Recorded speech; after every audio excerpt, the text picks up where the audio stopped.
All right, YouTube homeowners and outdoorsmen, I'm going to show you how I fixed an Igloo cube.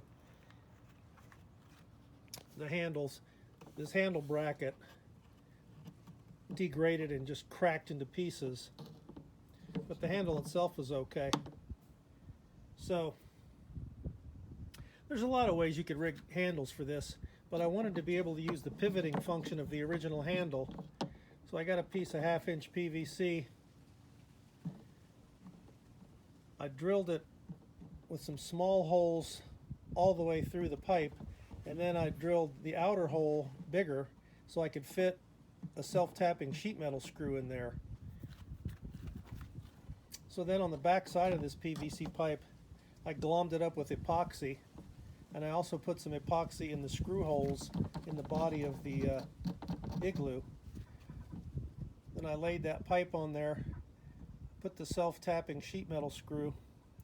I had the handle out at the time I did it so I could look in the bore and make sure that I didn't over tighten that sheet metal screw, because that sheet metal screw is just going into plastic. So all I did was bottom it out on the pipe and stop. I didn't keep turning it because it would just strip out the plastic. And there's no way those two tiny little sheet metal screws have enough strength going through this thin plastic to hold this thing up when it's filled. So that's why I epoxied the back side of the pipe, and I also put epoxy in the screw holes in the plastic before I fastened the screws. And I did that on both sides because this plastic on the handle bracket just degraded and cracked to pieces.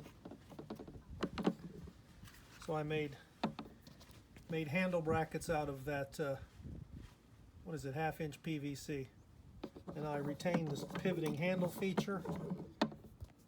Time will tell if that epoxy is strong enough to hold it when it's fully loaded with ice and whatnot.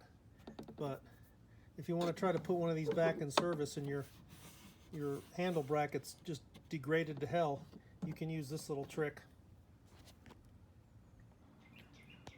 Now there's one more thing that I could have done. Instead of using sheet metal screws, I could have used stainless steel machine bolts and gone all the way through to the inside with some machine bolts and then put a nut and a washer on the inside. That might have been a little bit more secure. If you do this, if you want to use some stainless machine bolts and nuts, that might work better. Might be have a little bit better load bearing capacity.